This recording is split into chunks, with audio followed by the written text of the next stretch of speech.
Podcast number 3 of week number 12. We had the week 11 recap. We had the Thanksgiving slate preview. Now it's time to preview the main slate. Get you set for what should be a fun one. 3 potential shootouts. Dalvin Cook at an astronomical salary, but still worth it. We're going to break things down here, let you know how you can afford Dalvin Cook, which of those games you should be stacking most heavily. Welcome on into the Heat Check Fantasy Podcast, powered by numberFire. That's right here on the FanDuel Podcast Network and numberFire.com. My name is Jim Sonis. I am a senior writer and analyst for numberFire.com.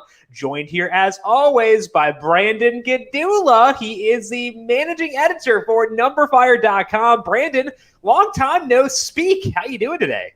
Yeah, we've spoken a lot. So I'm gonna ruin that. You joke. sound over it. You sound like you're just done with it. No. No, I get it. It's fine. I get annoyed with myself too, so it's fine. I'm not hurt. I'm not gonna go cry in a corner the rest of the podcast. Cal will take over. So Cal, get ready. But I'm just gonna go cry. If Cal's taking over, we're just talking nothing. PJ Walker. PJ Walker, even if he's backing up Teddy, will be the number 1 quarterback recommendation. Yeah, it would. That's all it would be if we had Cal. Which, I mean, it works. No, I'm just I usually take Wednesdays. That's my prep day for the slate. I really figure things out. Obviously, working on a shorter window. But I did all the research. It just doesn't feel like I'm quite as prepared, even though I've done the same amount of work. It just feels a little rushed. I feel more prepared in a stupid way because I had to write up my situations to monitor piece for today, and I don't know any injury stuff, so I had to be if this then that, if this then that. I had to give every different scenario. So I'm okay, I know how to handle the Chiefs if Sammy Watkins sits. I know how to handle the Browns if John Brown, or the Bills if John Brown can't go. I feel more prepared, but also we just have less information, and it's unsettling, but I think it's kind of a good week for DFS because everyone else will be checked out too. So yeah, listen to this podcast here. We're recording on Wednesday, but make sure you are doing your diligence with regards to injury reports to make sure you have all the information leading in. Hopefully we can give you enough information to make decisions once you have that information. I think that's kind of the goal for today. Prepare you to make decisions based on what happens later in the week. But I think it's a good week to play some DFS if people are a bit more checked out with regards to, news and injuries and stuff like that. Do you feel similar this type of week?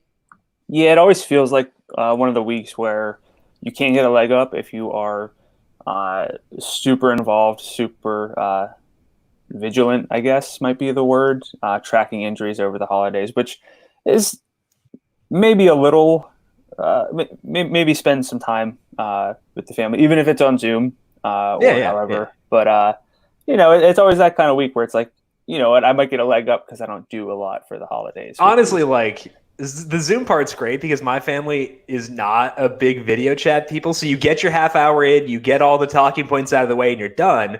And it actually works out kind of fine because I'm pretty antisocial. So. Yeah, I might recommend that for moving forward for every holiday.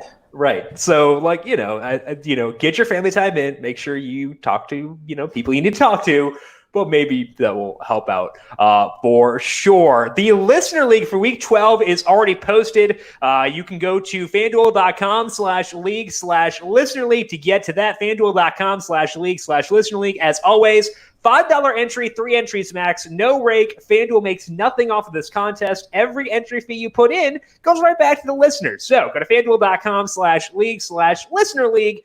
You can also find a link to it if you're listening right now on YouTube by going to the Week 11 Recap podcast.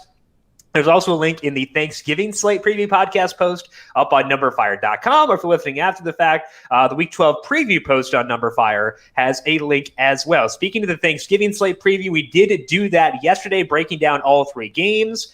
Players we're targeting, some value plays we like, which games we like the most from a stacking perspective, and how we can get different on that slate too. So find that by going to the numberFire Daily Fantasy Podcast feed. Also have a preview for this weekend's UFC slate up via Austin Swain, getting you set for that one. Curtis Blades, who when we were doing the UFC podcast together, became my favorite UFC guy. He is there this week, so maybe I'll have to play some MMA again to get Curtis Blades in there. But that is up via Austin on the numberFire Daily Fantasy Podcast feed. All right, as mentioned, we're recording this on Wednesday morning, so we have no injury reports yet. So, Brandon, that's going to taint things for sure. But what are you seeing with regards to the slate from a top-down perspective? What are the big questions standing out to you?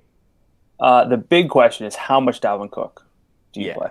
Obviously, if you're playing one lineup, if you're playing like a cash game lineup, you play Dalvin Cook.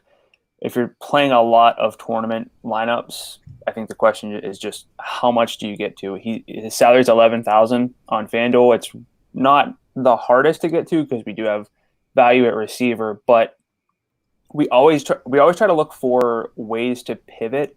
I mean, not from Dalvin Cook, but like we try to think of who else in that range can kind of replicate Dalvin Cook in the event that Dalvin Cook doesn't go off. And with the running backs being there below him with like Derrick Henry, Nick Chubb, Josh Jacobs, Alvin Kamara, kind of overlooked him a little bit there, but with Taysom Hill, it's a little bit worse. So I mean, it's really hard to get away from building around Dalvin Cook. Yeah. I think it's very similar to last week. And last week I wound up at 65% Dalvin Cook. I could see that going up this week. We don't have Taysom Hill as an automatic value at tight end, but there are some like 5,000, mid 5,000, low 5,000 tight ends. And I feel a lot better about the $5,000 receivers this week than I did last week, like a lot better about those guys than I did before. So I think that's going to allow me to get at least to 65% again, potentially higher. And that's the hope, because I agree where the running back landscape this week, at least on Wednesday, like it's fine, but it's not great. But I think another part to that though is last week, if I recall, there was like Justin Herbert, I think 85, Lamar I think was 84, Deshaun was 77 if I remember right. Yeah. We have Kyler Murray, I don't know how healthy he is. True. He's 91. Patrick Mahomes 9,000. Josh Allen, 86. Justin Herbert facing off against one another, 84. So it's you're right. If your QB1 goes from 77 and Deshaun to Mahomes at 9,000, like that also factors in. Right. And I think that's an important point to make. It's not just because of that, but also because we talked about last week, you may not need as much upside at quarterback to pay off. This week you do again.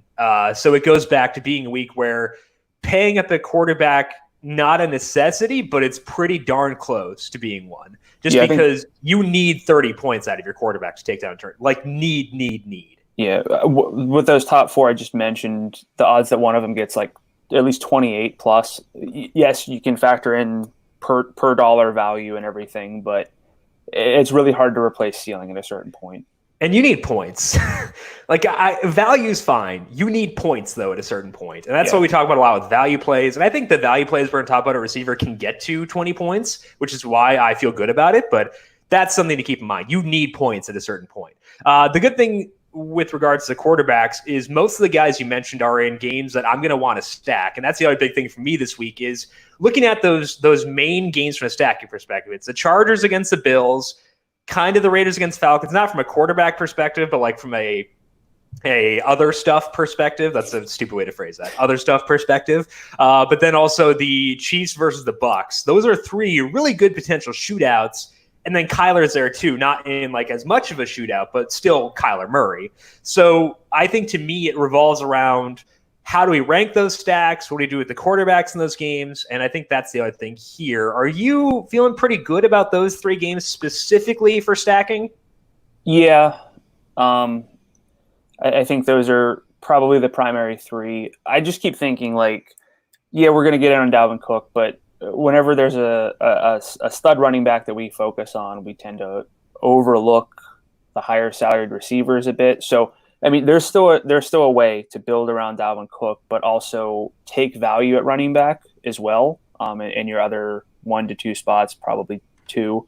Although maybe you can make the case that flexing a non-running back is a little more viable. But I still think with the shootouts, yes. I think the receivers at the top have clear paths to that upside too, and we saw that last week with like Keenan Allen. Adam Thielen, like those guys were difference makers. And, sometimes we get tunnel vision on someone like Dalvin Cook. I don't want to overlook the stud receivers. Yeah, so I think that's an important thing to know too. Like Dalvin, yes, but also think about what we're losing out on. So we want to get a lot of Dalvin, but also consider that for sure. Let's take a look at some injuries here, starting off with that Vikings game. Teddy Bridgewater sounds like he will be able to come back this week after missing week 11 due to a knee injury. Christian McCaffrey seems to be on the wrong side of questionable, though it sounds like he's going to practice on Wednesday. Adam Schefter tweeted Monday that they thought McCaffrey would sit this week because they've got a bye in week 13. I tend to trust Shefty above all else. So my assumption right now is that McCaffrey will not go, but it's not a definitive. We'll talk about them in the section on bookmakers. On the other side there, Adam Thielen is on the COVID-19 list after he received both a positive and a negative test. So if Thielen gets another negative, it could mean he had a false positive. But just in case, how would your views of the Vikings offense change if Thielen winds up not being able to go? If he doesn't go, I think you could bump up Justin Jefferson. This would probably be a spot, though, where the offense loses something because Adam Thielen is so involved. But he also is very involved in the red zone, and that could lead to more opportunities for Dalvin Cook near the goal line, which is scary to think about. But maybe we see Justin Jefferson get a red zone boost. Could also go to the tight ends. I wouldn't lower the offense so much that I would worry, but Justin Jefferson would be very interesting. I think it would actually lower me a bit just because Carolina is so good at limiting big plays, and that's where Jefferson feasts. And you look back to the first 2 weeks when it was just Thielen effectively before Jefferson had his role go up. Kirk Cousins really struggled. I know it was against Green Bay in Indy, but Carolina hasn't been that bad this year. Again, they've been focused on preventing big plays, which is where Jefferson feasts most. So I actually would downgrade the offense a little bit. It would actually lower my, if my baseline number on Dalvin is 65%, I'd be willing to lower that to 55 or 50%. I might go higher than that, but I think it'd be okay to bump down his exposure a little bit. And I would probably be about status quo on Jefferson. It's a different route for getting there because, like you said, he may get more volume. I just worry that the offense has bigger odds of collapsing, and that'd be my concern there. It would also lower me a bit on Robbie Anderson, Curtis Samuel, DJ Moore. So I hope Thielen's good to go, both because I don't want him to test positive for a pandemic-level virus, but also because I would selfishly like him to play in this game. Julio Jones is likely to be a game-time decision this week against the Raiders. He re-injured his hamstring in Week 11. So let's assume that Julio sits. How would that impact your view of this Falcons offense against Las Vegas? So we have seen games without Julio. Matt Ryan's not quite himself. He's at negative 0.06 passing net expected points per drop back.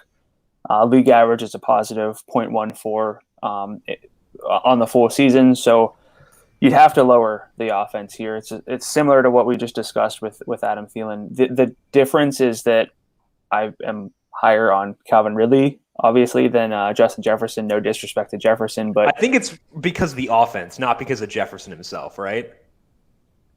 What do you mean by that? The reason that we're lower on Justin Jefferson is because the team is so intent on running the football, whereas the Falcons aren't. Sure, that makes me view Ridley different than I view Jefferson.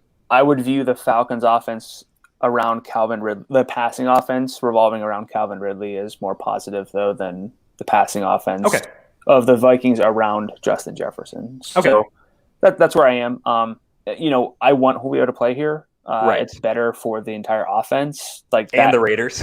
Yeah, and the Raiders, that matters. But if Julio doesn't play, I'd still have a lot of interest in Calvin Ridley. He's at 25% of the targets in those games, 45% of the air yards. So kind of all the deep work just goes to him if Julio's not there. And I think one other good thing for Calvin Ridley is that those 4 games with Julio out or limited came against top 14 pass defenses, whereas the Raiders are 23rd. So it's a better matchup than they've had previously. And I think that that's enough where I would like Calvin Ridley quite a bit, whether Julio plays or not, honestly. But I would actually bump him up without Julio, whereas Jefferson, I think, is more lateral. It wouldn't put me on Matt Ryan, despite the fact the matchup is better. But I think that I would be willing to up Calvin Ridley. I'd also up Hayden Hurst. We'll talk about him in player picks. I like him quite a bit this week. The Chargers have designated Austin Eckler to return from injured reserve. That does not mean he will play. It just means he'll be able to practice this time. But for funsies, how would you handle Eckler if he were to return? And would you go at Kalen Ballage if Eckler cannot go? So Eckler is 6,500 on FanDuel. based on how running back is shaping up, where I don't love really anyone outside of Dalvin Cook, I think I would have automatic interest in Eckler there. But if Eckler doesn't play, which is what I would assume, Kalen Ballage kind of by default is interesting at 5,500 just because the workload. His efficiency really dropped last week, but it's tough to hate on the workload. Yeah, 16 carries, 9 targets. That's awesome, despite getting hurt on the first play of the game. So I would say Ballage at 55 would be a core play again for me. I had a ton last week, did not really work out. He was fine, but it didn't work out. I'd go back again this week, even though they're underdogs. Like with all the targets, I don't care. As far as Eckler goes, I agree. The salary is low enough. And also what we talked about on Monday, where because the running backs in his stead have performed so poorly, my expectation of Eckler coming back is higher than it was of Eckler when he originally got hurt. So I think that Eckler at $6,500 would be like a 15% exposure type guy. I'd have him very similar to Kenyon Drake and Jonathan Taylor, who we'll discuss later on, where I'm going to use them, but I also want to make sure I don't get overextended on the off chance they ease him back in. So a good play, but not a core play to me in that scenario. Other side of that game, John Brown is banged up again, which stinks. We love John Brown here on the podcast. He hurt his ankle back in week 10. He was not practicing Tuesday. Coming out of their bye, we'll discuss the Browns, or the Browns, second time. We'll just rename them the Browns because they're effectively John Brown's team. The Bills offense in the trend section. Kyler Murray was throwing off to the side on Tuesday for the Cardinals. He injured his AC joint last Thursday against the Seahawks and is expected to play through it, but not at full health. So do you worry about this offense at all with Murray not at full strength? A little bit, especially with the matchup. The Patriots are not the Patriots defense of recent years. That much is true, but you'd have to think that they have some way to neutralize a not 100% Kyler Murray, who already teams kind of play them where they don't let him throw the ball downfield, or he just doesn't. So if the ADOT's going to come down and they try to like figure out ways to make sure that DeAndre Hopkins doesn't just torch them, the paths for them to erupt seem lower, which is why Kyler Murray, if he were full health, I would be pretty heavy on him as like the 1B behind Mahomes. I'm not quite there. I just think there are enough question marks that I would pivot to someone in the Chargers-Bills game. I think that's where I'm at as well, where I lower him, but like it's not like I'm out on Kyler Murray. And like if he were full health, I agree. Like he would be, you could argue, be the number one quarterback on this slate. Sure, it is enough where I will lower him. So lower on Murray, lower on Hopkins and Kirk as a result, but not out on them and not out on this offense in general, I think is the way I'm viewing them here. The 49ers seem likely to get Raheem Mostert and Tevin Coleman back this week. Jimmy Garoppolo and George Kittle are still out, though. Also, Jeff Wilson Jr. is back this week. So does this put you on the backfield with the 49ers being touchdown underdogs against the Rams? I may have asked a leading question there, but are you on them at all? I try never to play the 49ers backfield or any 49ers really at all. If I can avoid it, is underdogs, divisional matchup. I don't really feel the need. It's also not the most appealing game by any means on this slate. So like I could see myself not using a single player in this game outside of maybe the Rams defense. Like that's in the range of outcomes for me. Yeah, that's probably more likely than not that that's where I'll end up. Yeah. I think that's where I'm at. Gardner Minshew not ready to come back yet. So Mike freaking Glennon will start for the Jaguars on Sunday. They get the Browns without Myles Garrett. So how do you feel about the Jags here going to Glennon from our boy Jake Luton, who goes back into the crypt? Yeah, we talked about this a little bit before the pod. I don't like it because Jake Luton was good or good enough against the Texans, and then had two very terrible matchups, one of them in heavy wind, and like that was his chance. So I don't like that. Like you said, it's probably more of just a lateral move than anything, but it makes me not able to trust the market shares and usage that we saw for DJ Chark from Jake Luton, which were pretty promising. So yeah. Like James Robinson's great still, but yeah, I think that James Robinson is like he's so running back too. On a lot of slates, he would be a fringe core play, but as a result of this slate not having a ton of like surefire running backs, he might wind up being an actual core play. He might be the second best play at his at respective salary. I would not be surprised if that's where I wind up. I would be higher on him if Minshew were miraculously able to start, but it sounds like that will not happen. But I'm still going to be in on him regardless. I think that the way I view it is that Luton played badly enough last week where I don't think it can be a downgrade to go to Mike Glennon. I kind of think that they're a tanking team who want to just see what they had in their rookie, and now they go to Glennon. It was such a bad matchup.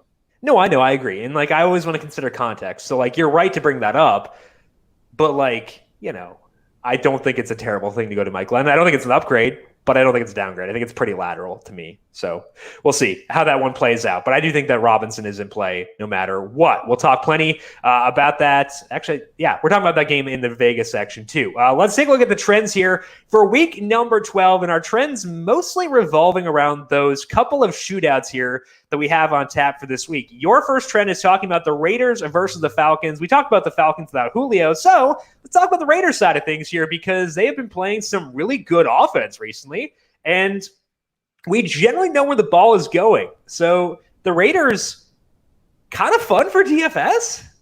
Kind of, especially if you look at their market shares and just how this offense has operated since Henry Ruggs came back. They're in that game against the Falcons, 55.5 point total, 3-point spread.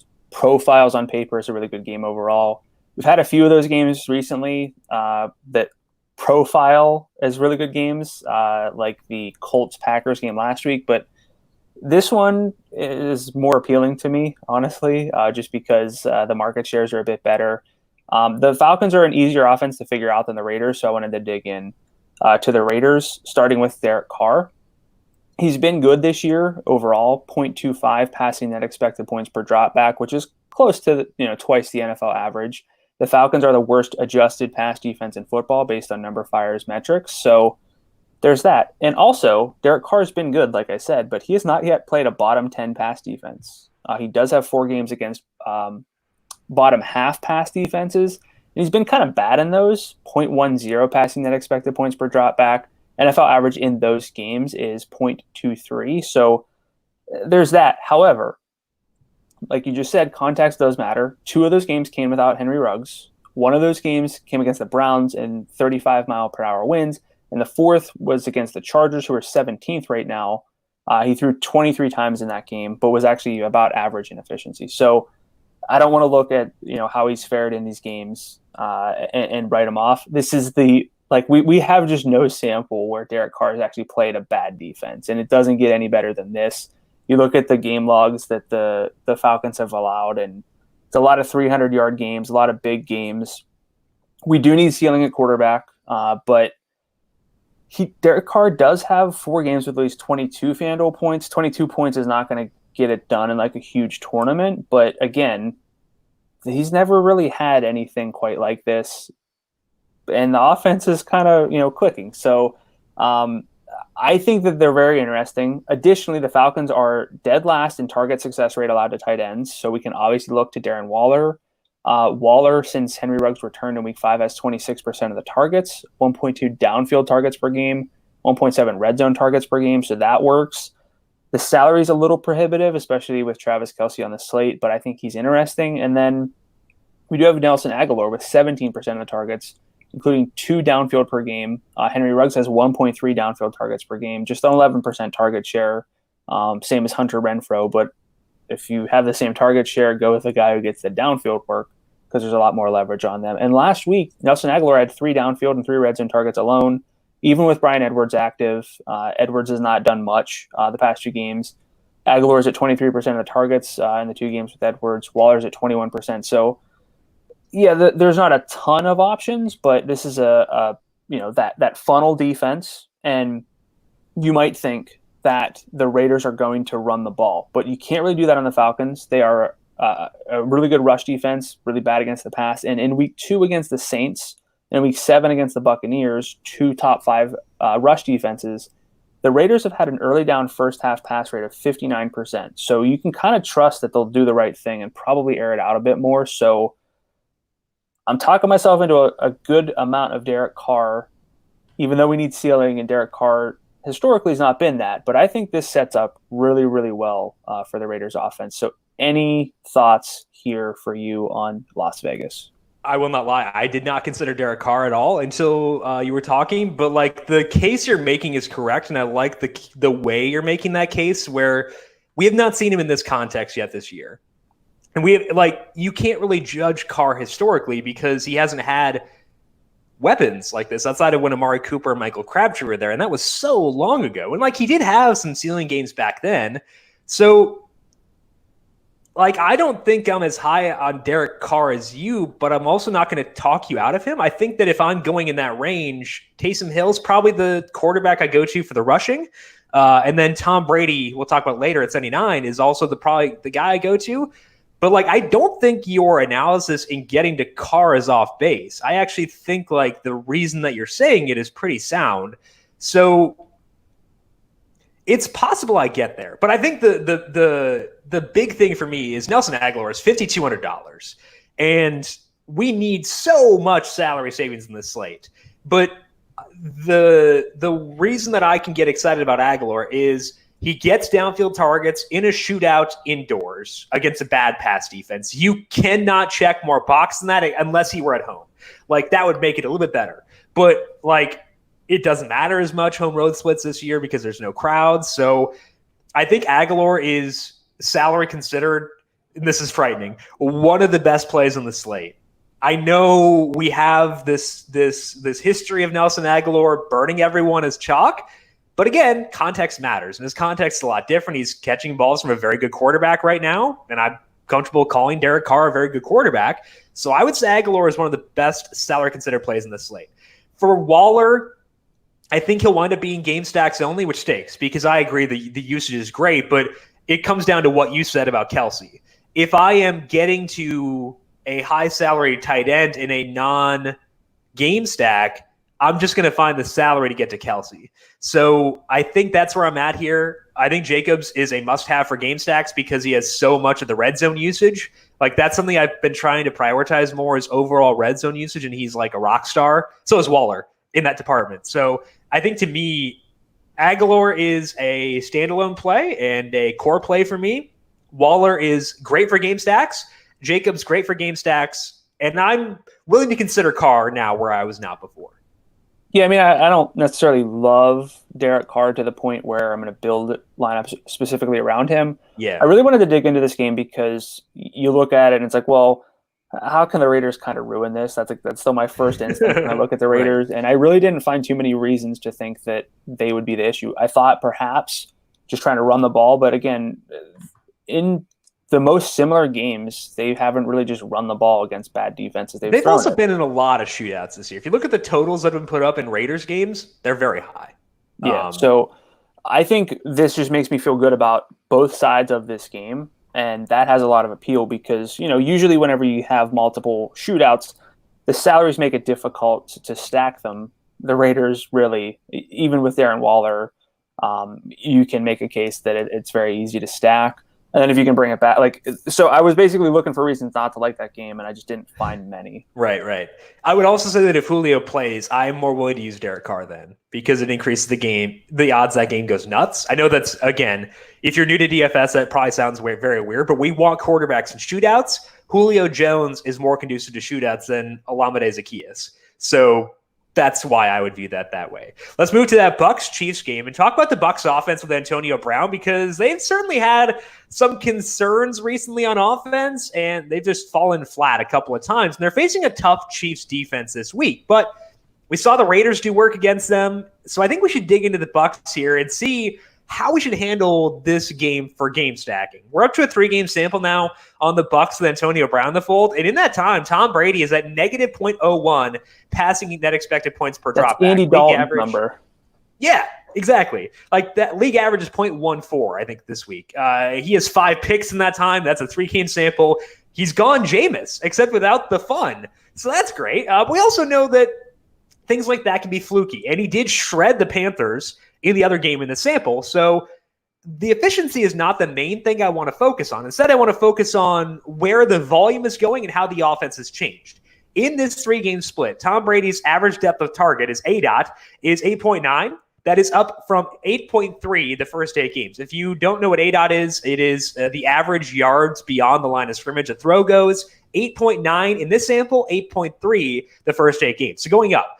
Their early down first half pass rate is 65.3% in these 3 games. That's up from 57.7% earlier in the season. So outside of the efficiency, this has actually been a better offense for fantasy with Brown in town. And that's enough for me to consider Tom Brady at $7,900, even with the ups and downs they've had. He's had 3 33-point games on FanDuel this year. He has that upside that we need, and I'm willing to buy into that. I also think that it's a good time to get in on Mike Evans. Evans is tied with Antonio Brown for targets in this time for the team lead. He also leads with 27% of the downfield targets. But the difference maker is that Evans has 53% of the team's red zone targets in that time. That's been true all year. He's been getting red zone targets all year long. But when you combine it with improved efficiency on the other targets, and it can be really fun. Evans is maxed out at 77 yards in those 3 games. Yeah, but it just seems like his health is getting better.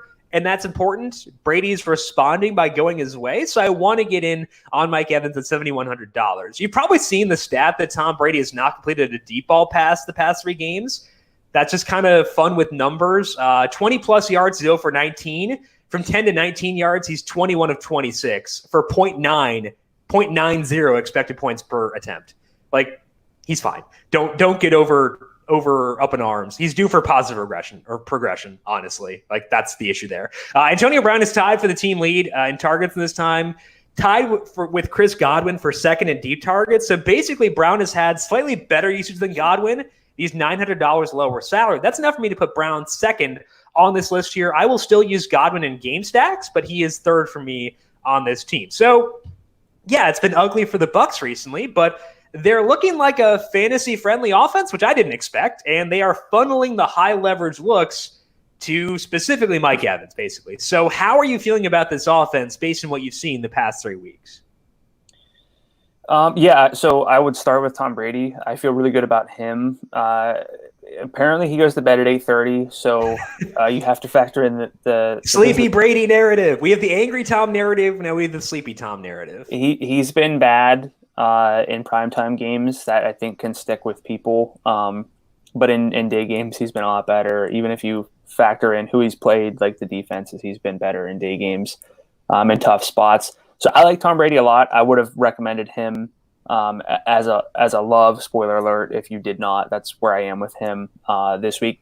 I also considered both Antonio Brown and Mike Evans as loves. The issue for me primarily is just the target shares are still fairly low for like being a quote unquote wide receiver 1 at 21% in this 3-game sample. But you mentioned like the leverage on Mike Evans's targets. I have him at 12.2 weighted targets per game, 10.1 for Antonio Brown to differentiate that a little bit. So I would prefer Mike Evans. There's a $600 gap in their salary, but the biggest issue for me still is just there are 3 guys, potentially 4 with Gronkowski, who could be like the lead pass catcher. Obviously, the trends say we should lean toward Mike Evans and Antonio Brown, but the idea that Chris Godwin is irrelevant, that makes it difficult for me to narrow in on one of these guys. So I'm higher on Tom Brady than I am on the pass catchers. Will you get to Evans in non-game stacks? I don't think so. I think that's the real. Yeah. I think that's the real key. Is there. I will stack all of them, all 4 of them probably in Tom Brady lineups. Yeah. Or bring back Mahomes lineups. Yeah. But I don't think I could. That's the thing. That's like always one of the things I ask myself for when I'm picking my 3 loves at receiver. Like, would I play this guy in like a one-off? And I don't know if I'm there with Mike Evans. I think I'm there with Evans, but only Evans right now, just because like the touchdowns, the tutties are so good. So I think the Evans would be the number 1 for me there. Let's talk about the Chiefs side because we don't have them in the trends or the bookmaker section. Sammy Watkins may be back this week. He aggravated his injury in practice last week, but was limited Friday. That to me says he's probably going to play this week. How does Watkins being back or potentially being back impact your view of this Chiefs offense? I don't know. It could be dumb, but it doesn't really change me too much because this offense for me is still just Tyreek Hill and Travis Kelce.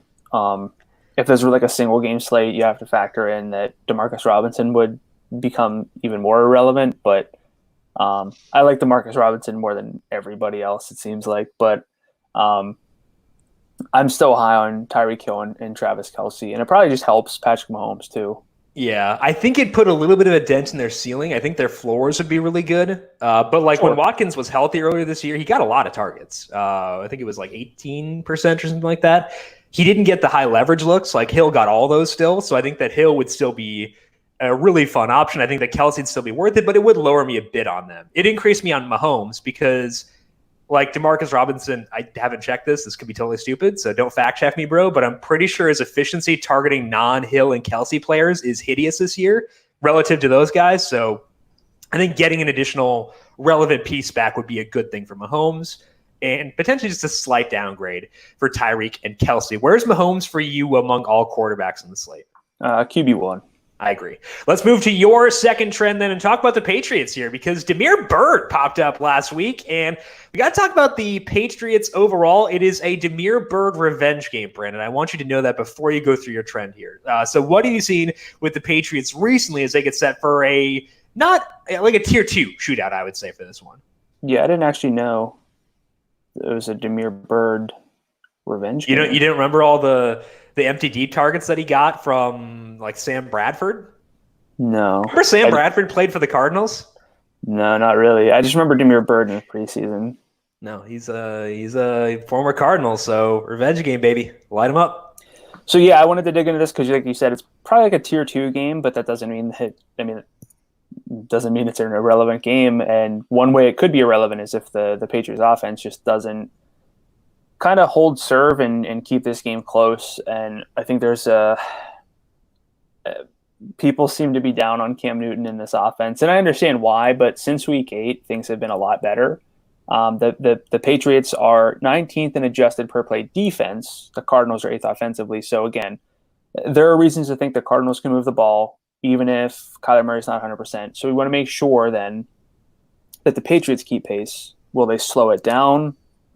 Are they capable of doing that? Like, those are the questions that I ask. So, the Cardinals are 15th in adjusted defense, 12th in adjusted pass defense. So they're good, not amazing. I think outliers really are what matter more than being like 12th. That's how I view things at this point. So I don't view them as a defense to avoid. And Cam Newton's resurgence in efficiency really gives me some confidence. Since week 8, Cam Newton is at 0.33 passing net expected points per dropback over 4 games. That ranks him 3rd in that sample behind only Patrick Mahomes and Kirk Cousins, who's actually been very good. So I know it's weird to see Kirk Cousins there, but when you sling it deep and you connect on him and just throw touchdowns in the red zone, you'll be efficient. Now, there is just 233 passing yards per game and half a passing touchdown in the sample, but still 19.7 FanDuel points per game because he does average 8.3 carries. Volume can be a concern, but he's at 29.3 attempts per game. It's not great, but it's also not like 23, which is what I would not have been surprised to see. But I think there's one game right now that's the most relevant sample because they got N'Keal Harry back for the first time since Jacoby Myers' emergence last week. Last week in that game, James White led with 9 targets. Harry had 8. Damiere Byrd had 7. Jacoby Myers had just 3 after basically getting like half the targets leading in. However, if you look at the pass routes, according to Pro Football Focus, Jacoby Myers led with 41. Damiere Byrd was at 39. Harry was at 35. So all kind of close, still favoring Jacoby Myers, even though the targets weren't there. And James White ran 20. James White, not the type of running back we really prioritize, but I think he's interesting. I won't really talk about him much, but just wanted to throw that in there. I think Jacoby Myers still should be the number 1 here after burning us last week at pretty high popularity. He has an 11.3 yard ADOT on the year. Bird's at 13. Harry's at 6 with just 1 downfield target on the full season. And then again, we have James White at 5,400. I think that's intriguing. But the Patriots offense has issues, but over their past 4 games in this sample, they're 14th in seconds per play when you look at plays, just rushes and passes between a 20 and 80% win probability. They're 30th in pass rate, but Arizona is the fastest team in this sample. So I think pace could be pretty decent here. So again, I wanted to look at this game and see how can the Patriots ruin it. They still can, but I think it's not as likely as it would have been before week 8 when Cam was really struggling. Yeah, I think that's something that was kind of surprising to me too when I was digging in, is that I thought the Patriots were game killers, but they're kind of not. I am not there on Cam because I don't think the ceiling's very good. He needs 2 rushing touchdowns to get to 20 FanDuel points. Like that's kind of like the situation that he's in right now. And I don't really want to bank on 2 rushing. I know he's done it 3 times this year, so Right. like it can definitely happen. But like I don't want to bank on that, so I'm okay excluding Cam from my player pool. But like I agree, I'm going back to Myers for sure. I think that 58 makes a lot of sense. Bird, at least interesting for sure, because like it's not as if he came out of nowhere. He was getting looks before, but like Cam wasn't hitting him. And if Cam is going to be more efficient, which you mentioned that he has been, that's a good thing for Damiere Byrd. So I think that Bird is in play at $5,400, though he is not necessarily a player I am like prioritizing there. I think I'd rather use other guys in that range, but like if I wind up there, that's fine. Also, if I stack the Cardinals, he'd be in play for a bring back option, not going James White. So to me, it's Myers and Bird. I am okay excluding everyone else here. I think I'm with you, but again, the real reason I wanted to figure this out was, can I trust the Cardinals? Again, Right. I think that the injury and the perceived matchup still would probably leave Kyler Murray a little bit overlooked, with Patrick Mahomes actually $100 cheaper in salary. So I think you can make the case that this is the quote unquote sneaky stack, because it looks like there are a lot of paths to failure, and there are, but I think there are still paths for this game to be very, very relevant. I agree. And I'm going to have Kenny and Drake, which we'll talk about later on. But like, I think that that's enough. Like mini stacks. Like if I use a Drake lineup, I'm okay running it back with Myers or with Bird. And like, I'll still get to Kyler, I think, despite the injury. But I think I'd agree with your assessment. This is a sneaky-ish game relative to the other ones.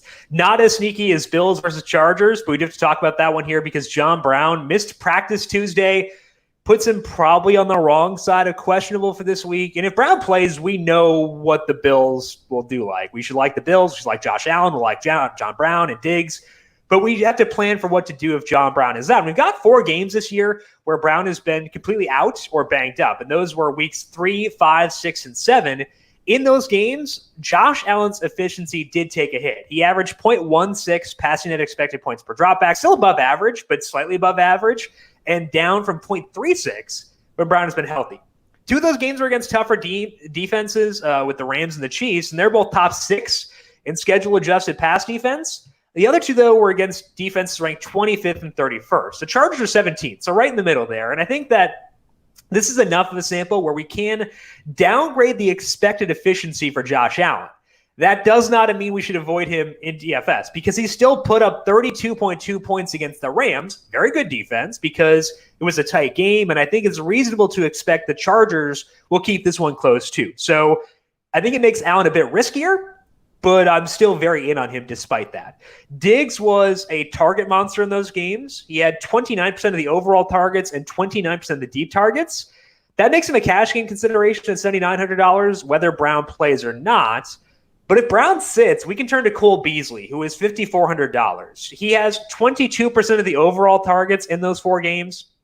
He's at just 17% of the deep targets and 18% of the red zone targets. But Beasley has been crazy efficient on the volume he's gotten this year. Like he's been among the more efficient wide receivers in football, which is weird. He's actually gotten to 100 yards 3 separate times this year. 2 of those were in the 4 games where Brown was out or limited. So we've got some decent value options this week, but it's not like Beasley's the only guy, but I would be very, very into Cole Beasley if we get this offense without John Brown. And I am not a Cole Beasley guy. Confirmed, not a Cole Beasley guy. So the overall shifts here are down on Josh Allen's floor, but not too much on the ceiling. Roughly status quo for Diggs due to the lost offensive efficiency, but increased volume. Beasley's the one guy who gets a tick up here if John Brown does not play. So, Brandon, would you be willing to use Cole Beasley at $5,400 if John Brown sits? Yeah, because wide receiver is volatile enough, and I don't want to get trapped into being very overweight on low-salaried receivers who do have they're low-salaried for a reason, even if the salary is a little too low.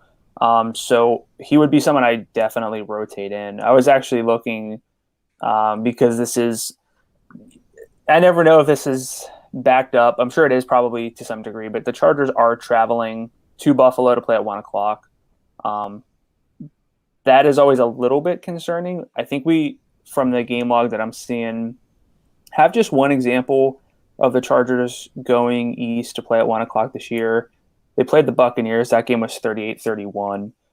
They played the Dolphins in an afternoon game, and they fell flat there. Yeah. But yeah, I mean, So that game don't against know. the Bucs was awesome. That was a really good game.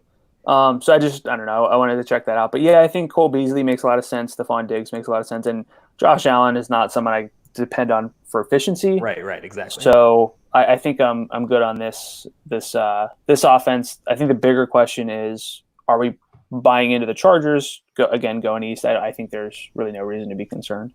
I think that because Herbert has been so good, I'm in. Like, I think that, like, I've seen enough from him where, like, I can trust them even in less than ideal spots. I think this is a less than ideal spot because of what you mentioned. So I actually feel pretty solid here. I think that it's if I'm ranking the game stacks, I probably go Chiefs Bucks 1. And I think this is number 2. And I think it's definitively 2. I think I'm closer to putting this one at 1 than I am to putting it at 3. If that makes sense. I'd agree with that. Okay. Yeah, for sure. Herbert or Allen? You have one lineup. I would have to lean Allen just for playing at home and not, traveling. 100% agree. I was going to ask you something else in this game, but I totally forgot it. Keenan? Was it Keenan related? Or like Mike Williams related? Maybe? I actually don't know. I have no idea. But I think that everyone who you would think of in this game is in play, outside of my boy Gabriel Davis. Oh, I was thinking about, there was a game where the Chargers traveled east to Buffalo for an early game, and it was in week 2 of 2018 or 2017. Melvin Gordon scored 3 touchdowns in the first half. It was a very good week. Very good week. So I have fond memories of games like this. Make sure you bring that up if you do, any betting recommendations. Yeah, because this happened then, it's automatically likely to happen again. Well, no, I mean, I saw a stat that the Browns won their first home game against the Eagles in like 11,000 days or something. It was a 5-game sample. I saw something that was like trend-based analysis between teams, and I think one of the games included Jake Plummer, and I was like, okay, we should move on here. Let's find different angles. But I think that fond memories of Melvin Gordon putting up 3 tutties in the first half will not hurt me with regards to this game. Betting on the NFL is great. Betting on the NFL with FanDuel Sportsbook is even better. Right now, FanDuel Sportsbook is giving you a chance to bet on the NFL season with reduced risk with their exclusive same-game parlay insurance. Simply place a 3-leg or more parlay on any NFL game to be eligible for the offer and follow along as the game unfolds. If you don't win your bet, FanDuel will refund your bet up to $25 in site credit. What do you have to lose? Head to FanDuel Sportsbook and place your same-game parlay today. Must be 21 plus and present in New Jersey, Pennsylvania, Illinois, West Virginia, Indiana, Colorado, Tennessee, or Iowa. Refund issues a non-withdrawable site credit. Max refund $25. Terms apply. Gambling problem? Call 1-800-GAMBLER. In West Virginia, visit 1-800-GAMBLER.net. In Indiana, call 1-800-9-WITH-IT. In Colorado, call 1-800-522-4700. In Iowa, call 1-800-BETS-OFF. In Tennessee, call the Tennessee Red Line. The highest total game we have not discussed yet, as we move into the bookmaker section, is between the Colts and the Titans. This is a recent divisional matchup as they played a few weeks ago. Colts win. And it's come down from an open of 51. And when I looked last night, 1% of the money was on the over. So very clearly someone bet big on the under at FanDuel Sportsbook. But I think there are some very interesting plays here, especially in the middle range. What is your level of confidence with this game, and who are you targeting within it? You want to talk confidence? You can't be confident in the Colts. The Titans were not necessarily super DFS friendly. 31 pass plays, 35 rush plays in that game. Not very efficient from Ryan Tannehill. I think just by default, because of how running back looks, Derrick Henry and Jonathan Taylor I'll talk about both of them actually in player picks, which tells you a lot about how hesitant I am to recommend them here, but I'm talking about them in player picks for running backs. So I don't like this game that much, and I don't feel like it will destroy me if I'm low on it. I think because the players I like the most are mid-range guys, I feel better about it because, like, even if it doesn't shoot out, I can still be okay. I think that Taylor is like a 15% exposure type guy where if he gets the same usage he got last week, the odds that he pays off are very high. What are the odds he gets? 15%. That's why I'm willing to go 15% exposure. That's my line of thinking. It's kind of similar to like the Derrick Henry analysis where like, what are the odds he burns me? But with Jonathan Taylor, it's what are the odds he gets the same usage? If it's 15% odds, I'll use 15%. That's where I'm at, I think, right now with him. I think that Henry, like, usually, like, it's a bad matchup, but like it's a big game. It's after Thanksgiving, pivotally. Is that a word? Pivotably? Whatever. I don't even know what you're trying to say. I have no idea what word we're trying to say here. Pivotal? You're the one who's trying it. I don't know what you're going for. I don't know, man. Whatever. I think it's pivotal that it's after Thanksgiving. There we go. Yeah. And I'm pitiable. Anyway, I think that Henry's odds that he burns me for not using are a little bit higher this week than it would seem at first glance. As a result of that, I think that there are three guys in the same tier, around $8,000. Those guys are Nick Chubb, Derrick Henry, and Josh Jacobs. I think Henry is a guy, despite having a much tougher matchup than Chubb, I am most inclined to use Henry of that three. Do you agree? Yes, I do. That's why I went with Henry. And I think the matchup's a little better than maybe perceived, and I'll talk about that later on. Okay, perfect. I like that. I also love Corey Davis. I think that Corey Davis is going to be a core player or a fringe core play for me, which means like 30% at wide receiver, maybe a little bit higher for him. $6,000, awesome usage, indoors, efficient enough quarterback. I think that's the play here is Corey Davis outside of Henry. I think Michael Pittman's like a guy I use to lower my exposure to Cole Beasley or Nelson Aguilar. I feel like I just don't. I like Michael Pittman. The odds that he has a huge game just seem really low. He's had decent games each of the past 2 weeks, though. So, like, the odds that he does it are actually higher than you think. Huge game, though.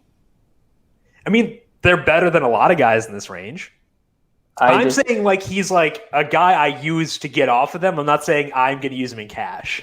Like, I think it's important to make that distinction. I think there's, like, a self-imposed cap of, like, 22% of the targets for any individual Colt. And when that's the case. Yeah, literally. It has been that. Yeah. Like, there's like Corey Davis in theory. But like 22% to Michael Pittman is very different than 22% to T.Y. Hilton. He's had 66 yards in consecutive games, 100 yards in one of those against his very same team, now indoors, at home. That's enough boxes where I will use him as a differentiation piece. Sure. We don't need to argue about it anymore. Okay. The Browns currently have the fourth highest implied total on the slate is at 27.75. They are favored by 6.5 on the road against the Jaguars. The total here opened at 46.5, but it's gone up to 49.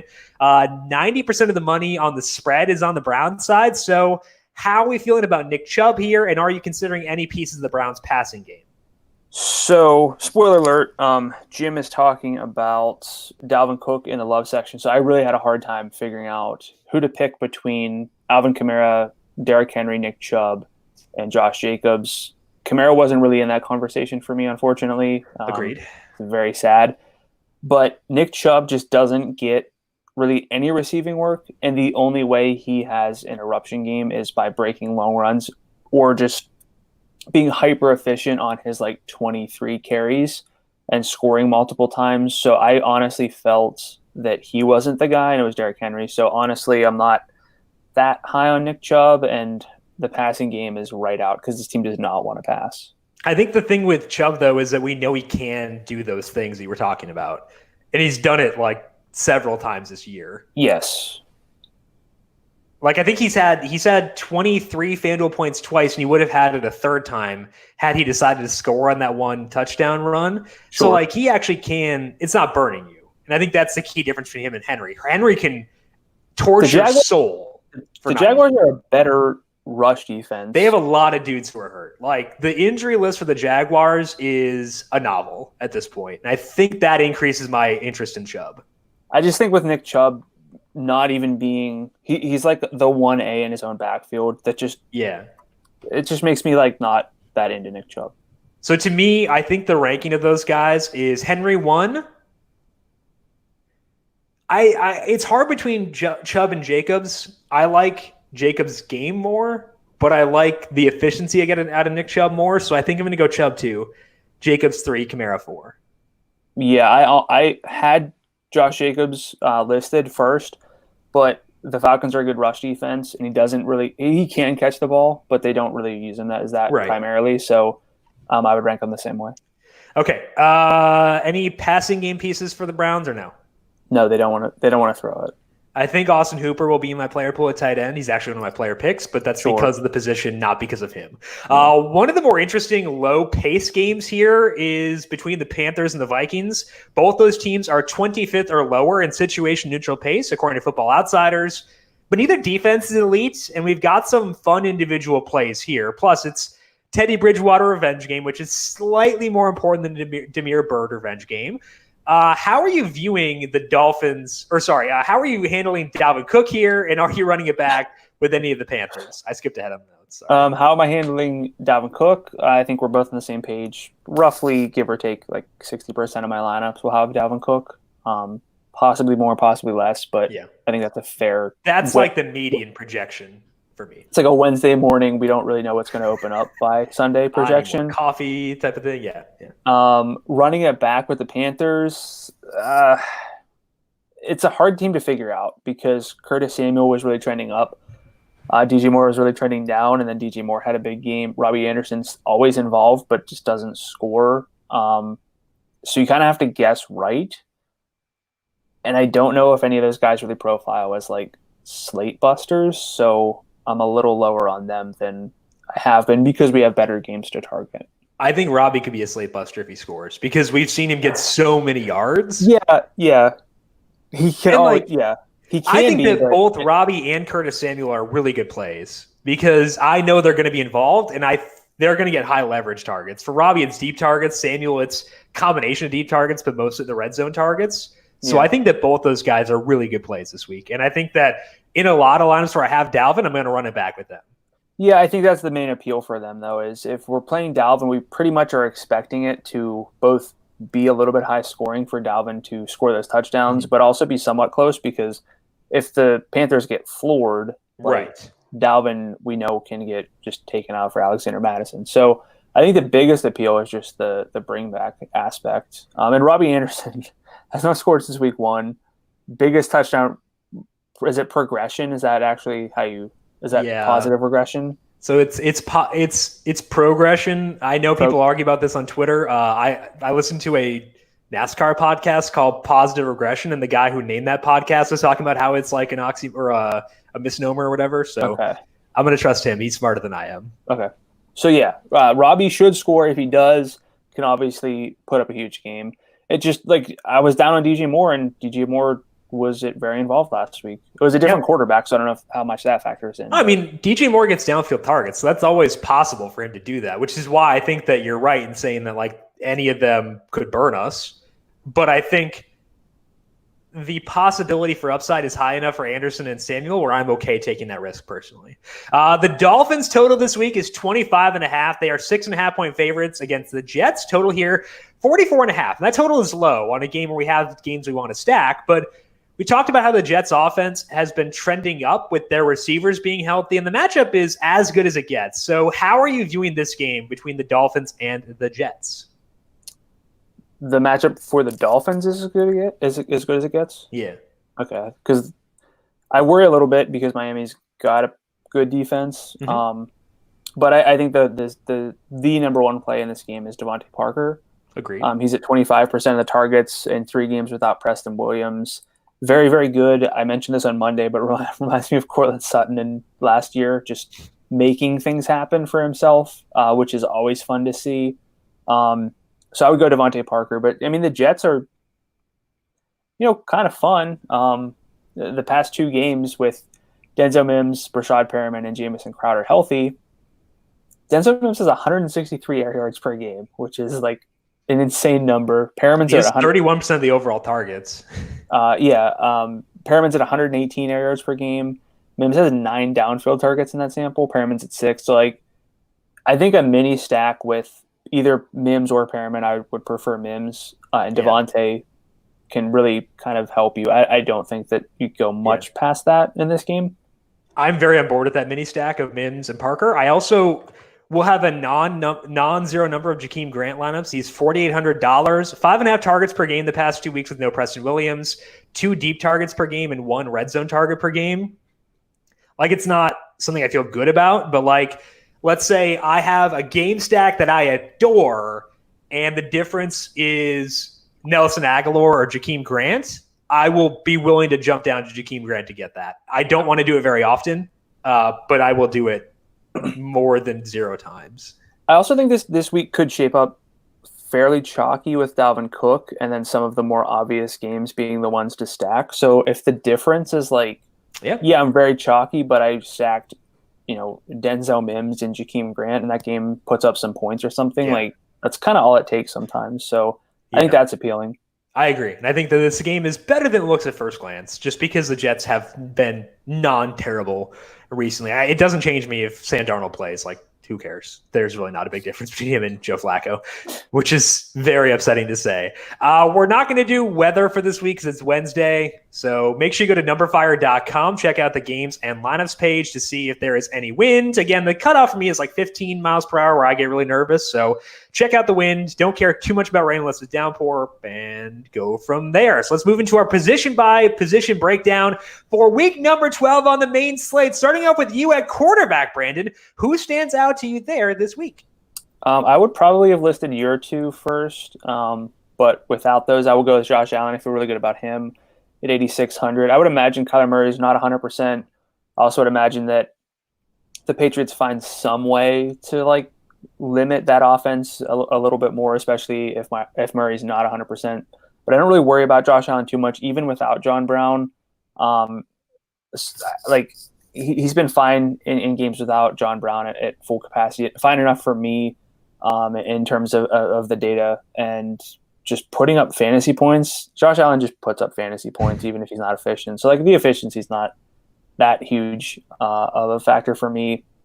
He's had 2 good matchups in that sample, but he was actually at his best against the Rams, which was a tougher pass defense. So like again, kind of any way you split it, I feel fine about Josh Allen. And again, I would prefer him to Justin Herbert in the same game. My second love is Derek Carr at 7,100. I think there is a real path to a ceiling. I talked about him in detail. He's just never been in a spot this good this season, like not even close, especially with his pass catchers healthy, with Nelson Aguilar like rejuvenated. And I don't think rejuvenated is the right word because it's like a brand new Nelson Aguilar being better than ever. So that could be fluky, but like he looks pretty good from what I see. And I'm not a film expert, but you're grinding that tape, brah. The Falcons have held only 2 quarterbacks below the NFL average in per play efficiency in a single game this year. It was Mitchell Trubisky, who got benched, and then Nick Foles came in and was very good in this like quarter and a half or whatever, and Drew Lock, who kind of got his way up to like 313 passing yards. But again, those are the 2 of the worst passers in the league, and those are the only guys who like didn't put up a big game against the Falcons. So I think the floor seems like a given. I think there's a realistic path to a ceiling for a salary that really helps you differentiate from the lineups that are spending for quarterback. Yeah, and it does help you with Dalvin Cook, helps you get to the receivers too. So I get it. Again, I probably might not get there, but like I get it for sure. My first love is Patrick Mahomes because he's Patrick Mahomes. We've seen the Chiefs like twice on the main slate.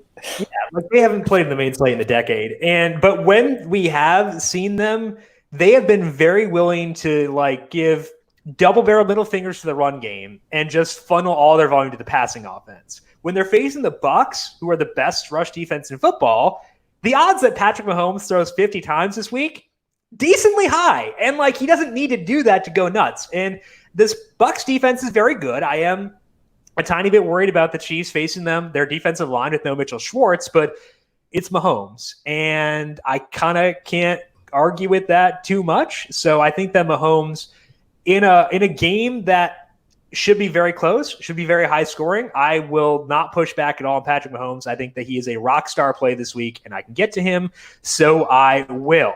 My second love at quarterback is actually in that exact same game in Tom Brady. I think this is a good buy low spot on this Buccaneers offense, given that, like you mentioned, that they haven't done well in prime time. That is good to me because it means that people will be off of them because people tend to overreact to island games. So I think that that's a positive for Tom Brady. We've seen him go over 30 FanDuel points 3 times this year. He has that ceiling, and I think that's impactful enough where I'm going to go with him in what should be a back and forth affair. It gets before his bedtime. So this is all good for Sleepy Tom. For week number 12. I would also say Taysom Hill is $7,300. I don't like that game at all, but because of the rushing, I will consider Taysom Hill at $7,300 as a quarterback for this week. You can stack with Michael Thomas. I think you can also run him naked, but I would probably prefer him over Derek Carr for this week. Although, again, like I said, I think your logic is sound on Derek Carr. I'm just preferring Taysom Hill because he does what we want out of a quarterback. Let's move now to running back, Brandon. Pretty tough for this week. What did you wind up settling on here? Yeah, settling I think is the right word. I stared at this for like half an hour last night trying to figure out who to go with, if not Dalvin Cook. I landed on Derrick Henry at 8,300.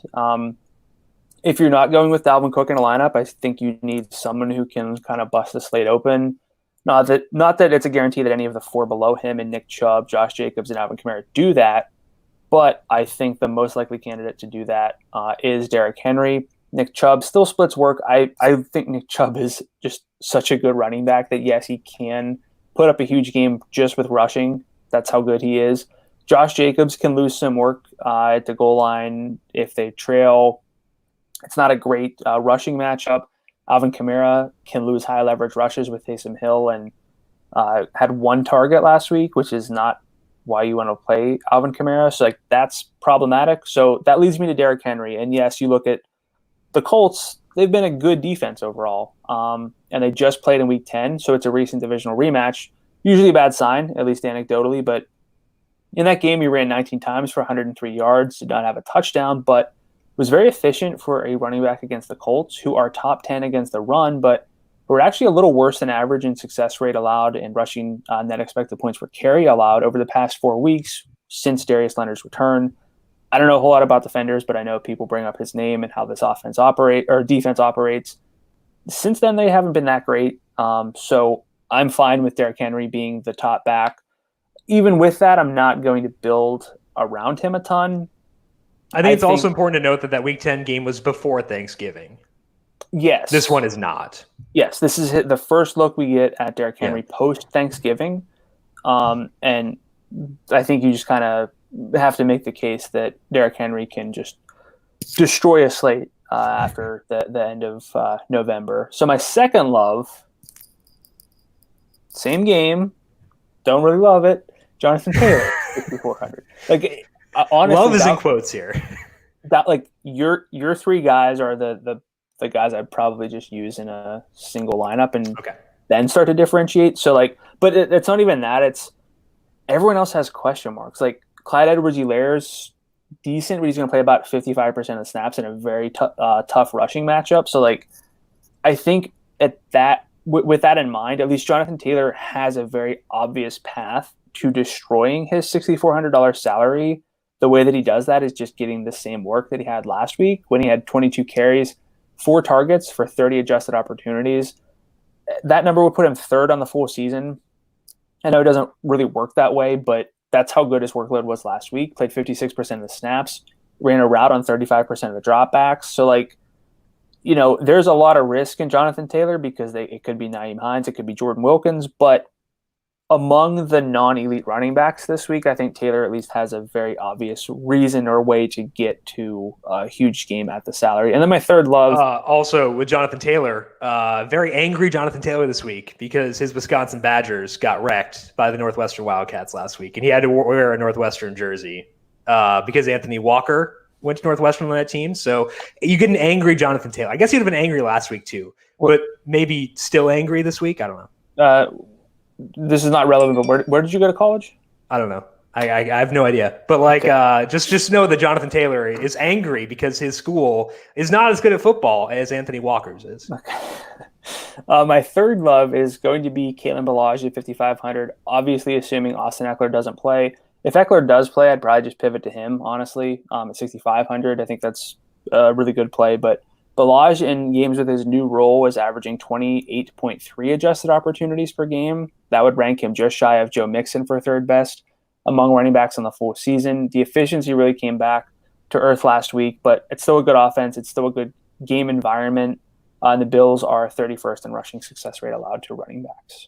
Yeah, if we get no Eckler, I would say Ballage would be in my single entry lineup. I think that's where I feel about him. Do you feel the same or no?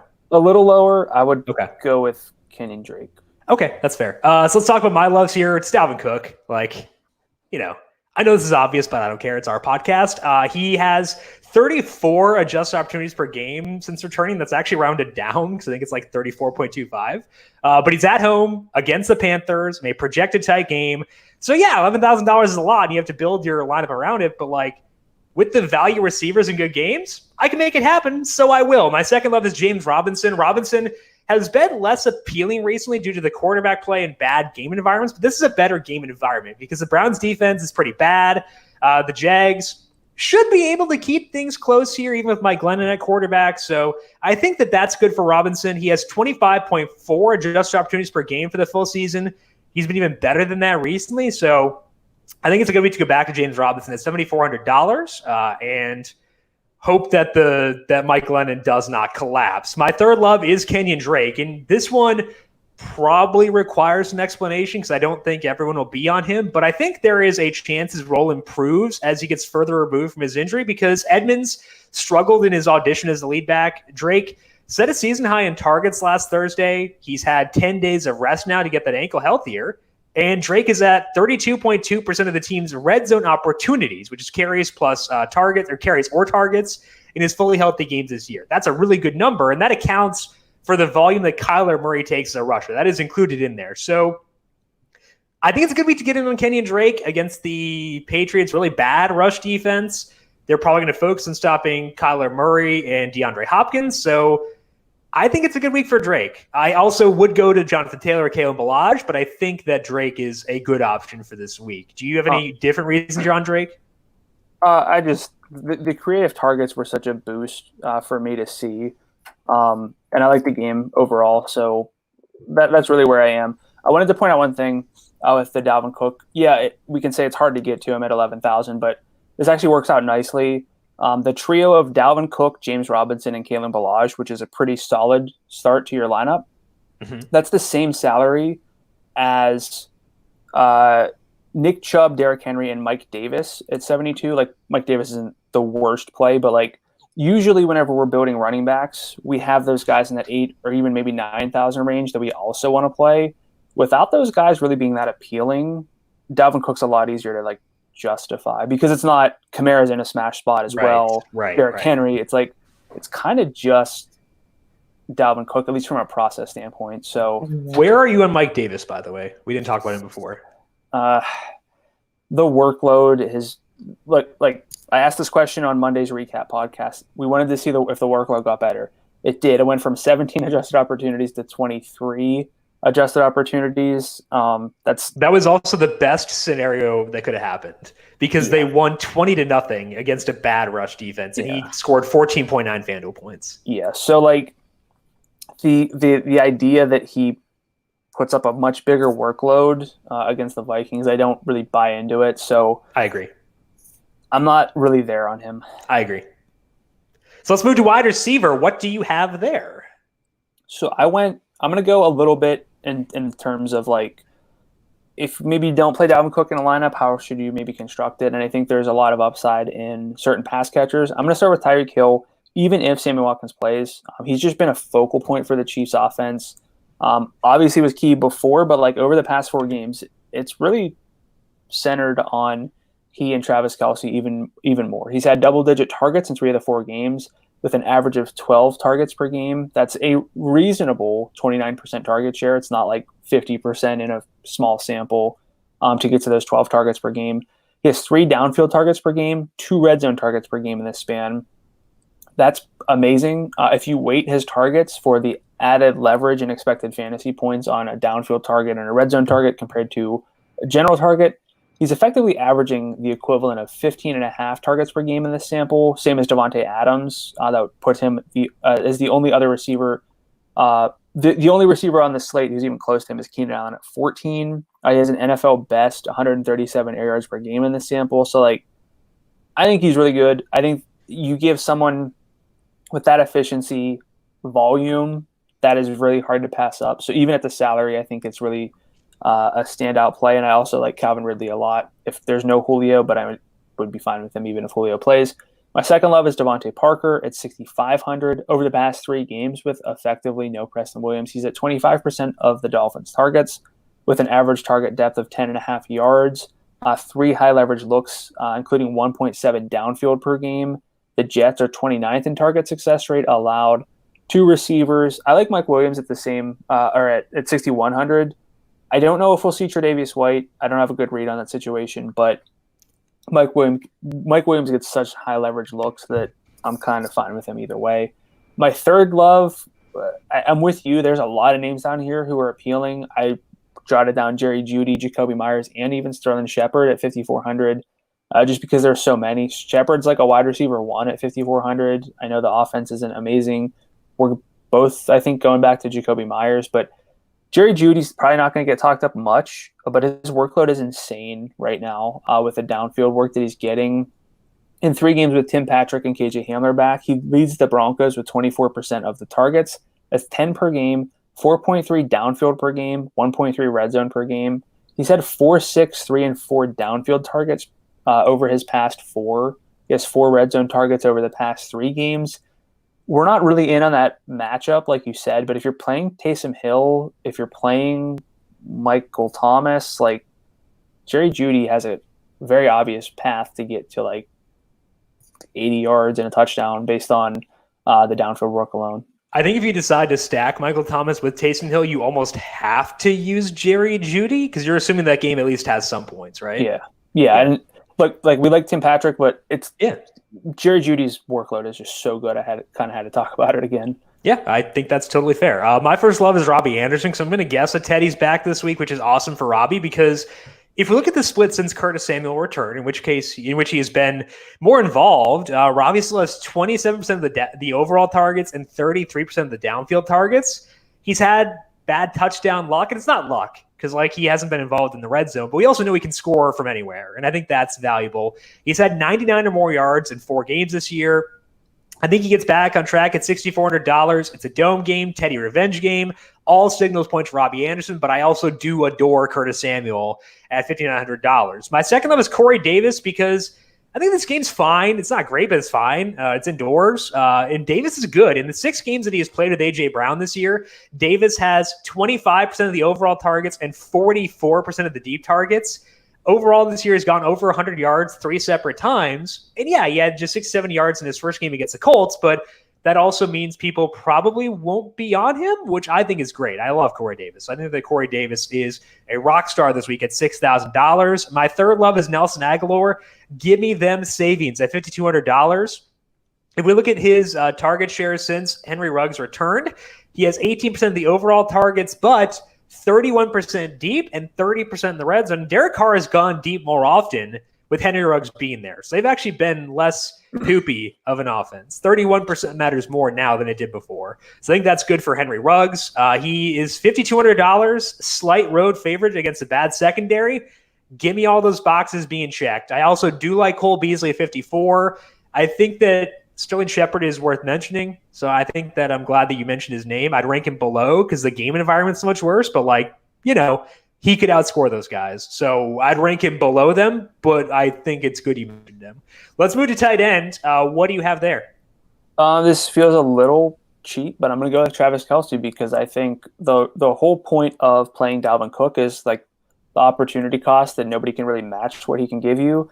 The same is true for Travis Kelce, even at a salary of $8,000. Since week 6 without Sammy Watkins, he's at 23% of the targets, which is 8.8 per game. If you weight those for the leverage on them, either downfield or in the red zone, He's at 10.6. Next up is Darren Waller, close behind at 10.2.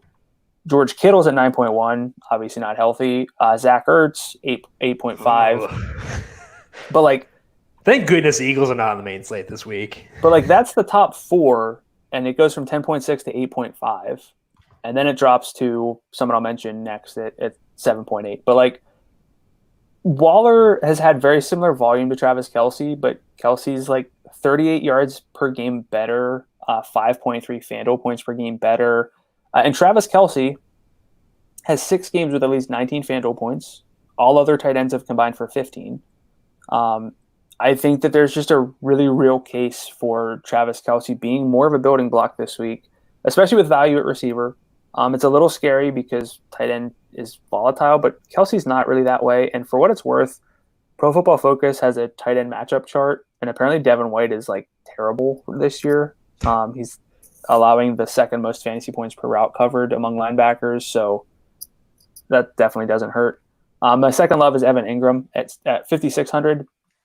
I mentioned I cut off that list and weighted targets per game, but behind 4 pretty big names, but Evan Ingram is 5th at 7.8 weighted targets per game.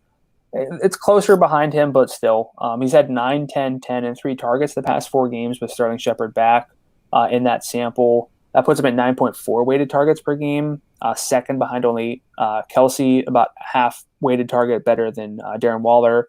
I know the offense isn't great. I know I play way too much Evan Ingram, but if you want like at least some safe volume, Evan Ingram checks that box. I also think that current Evan Ingram is a lot different than early season Evan Ingram because he's doing downfield work now, which he was not before. Yep. So I think it's a different player, which is good. And I'm more willing to use him as a result.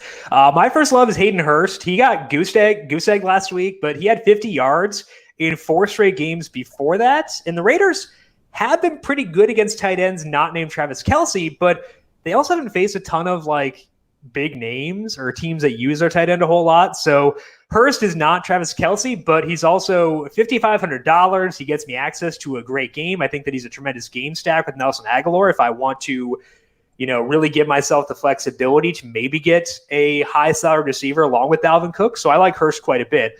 I also like Austin Hooper. If I'm going to use a player in a low volume passing offense, they had better be at a low salary. They'd better fill a bad position. And Austin Hooper does that. He's $5,100. This is the first time he's played in a non-weather game without Odell Beckham. He tied for the team lead last week with 5 targets. He had 1 deep and 1 in the red zone. So I think Hooper works at 51. I'd rather get to Hurst at 55 because of the game. But if I have to settle for Hooper, I am okay with that. I also do like Ingram and Kelce, obviously. That part should go without saying. Let's finish up here at defense, Brandon. Who do you have there? I'm going to go with the Giants. I thought they'd play Ryan Finley, but they're not. It's not any better with Brandon Allen. Not a whole lot better. Brandon Allen was at negative 0.15 passing net expected points per drop back.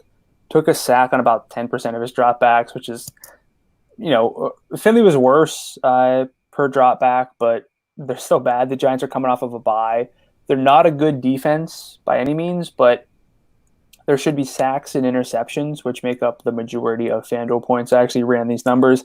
About 57% of FanDuel points for defenses come from sacks and interceptions. So, yeah, I think they're the top defense this week. Other ones I'd consider would be the Cardinals because, the Patriots prefer to rush, which is a negative for defenses. But, the Cardinals are favored here, and that's, I think they're deservedly favored. They've also been able to maintain a really high pressure rate, even with Chandler Jones being out, which I kind of expected that to come down, but it hasn't yet. So I think that's good. So I like the Cardinals. I am willing to use the Panthers against Minnesota because Kirk Cousins will throw picks, and they're really cheap for a decent defense. The Titans are fine against Phil Rivers because he's Phil Rivers and occasionally will have just brain implosions. So I think the Panthers, Titans, Cardinals, Giants, all considerations. It's a really bad week for low salary defenses, though, which is unfortunate. That's where we want to go. Can you guess Brandon Allen's success rate last year? When did he even play last year? Was he with the Broncos or what? Yeah, it was 84 pass attempts, 9 sacks, so 90-ish dropbacks. Success rate 36%. 29%. Oh, no. League average is about 49 to 50% usually. Like Jake Luton, for reference, 41% this year. Not great. Good. It's not going to be good. It's probably better than Ryan Finley. Yeah, for sure. Yeah. Oh, well. Brandon, any final thoughts for you before we close up shop for today? I really think we covered just about everything here. It all comes down to how you handle Dalvin Cook. I don't think you fade him by any means, but I think really, even if you're building around Dalvin Cook, you're not necessarily strapped because it's those like second and third tier running backs. They're not really there. It's not like Christian McCaffrey is 11,000 and like, there's Dalvin Cook and Zeke and Saquon that we got to figure out. Like, it's not that weak. So I think Dalvin's a lot easier to play. Yeah, and I think that's where I'm at too. I would also say in the lineups where you don't use Dalvin, actively use a different roster construction than people who use Dalvin, which you naturally will do. But like consider getting a lot of exposure to those high salaried receivers in the shootouts. I think that's the way to play things. Also, again, be sure you pay attention to news this week because other people will not. So spend some time on your favorite player news site after you do those Zoom meetings on Thursday and just try to find late breaking news that may not be analyzed that much because that will have a major impact on this week. That is all the time that we have for today. If you listen to this on Wednesday, again, make sure you check out our Thanksgiving podcast already up on the numberFire Daily Fantasy Podcast feed. Don't forget to enter into the Listener League for Week 12 on the main slate. Go to FanDuel.com/league/Listener League. $5 entry, 3 entries max. There is no rake, so make sure you check that out. FanDuel.com/league/Listener League, or find a link up on the podcast post up on numberFire.com. Brandon, if people have questions for you on Twitter, where can they find you there? I'm at Gdula13, GDULA13. I am at Jim Sannes, JIMSANNES. You can also follow the FanDuel Podcast Network at FanDuel Podcast. We had James Holzhauer of Jeopardy on covering the spread this week. He talked about the overlap between sports betting and Jeopardy. He's a professional sports bettor, if you didn't know. That about Jeopardy. James went through that, his NFL predictive model, and just talked about some games this week, too. So check that out on the Covering the Spread podcast feed. Big thank you to Calvin Theobald, our video producer, for running the video side of things here today. Thank you, Cal, as always. And thank you to everyone for tuning in. Good luck with your lineups and Thanksgiving and on the main slate. We'll talk to you again on Monday to wrap it all up. This has been the Heat Check Fantasy Podcast powered by numberFire.